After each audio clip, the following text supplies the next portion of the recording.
دریوری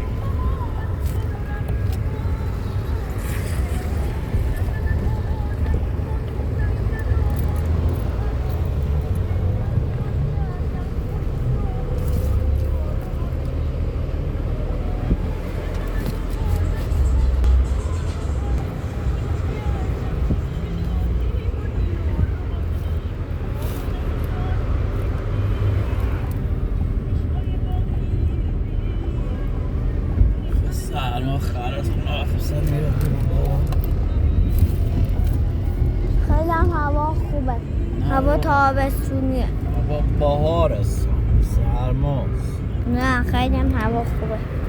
روز هوا سرما چون من احساس گرمی دارم، چون که تو بدنم آتیشه. بدنم میخونه که یخ است. مثل السا، من مثل آنا. من از سرم یخ است.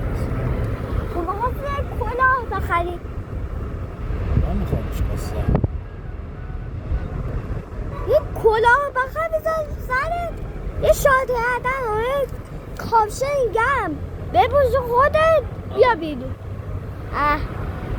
بعد به ما گیر میده. این چه هست؟ ها؟ از این چه هست؟ از کجا فیلم میگی؟ از اینجا از استخدم تابستون و مامان میخوام بریم. بچه از جلو نمیگی؟ از هم از این هم میگم هم از اون.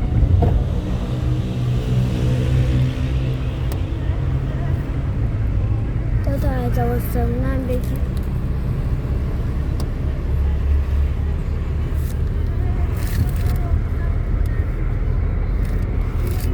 های تماشایی چیز پیدا نیست کن ها؟ چیز پیدا نیست کن چرا؟ بکی کنم دارم میبینم.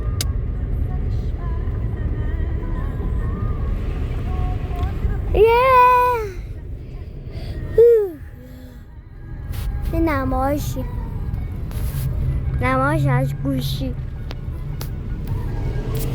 دارم فیلم میگیرم.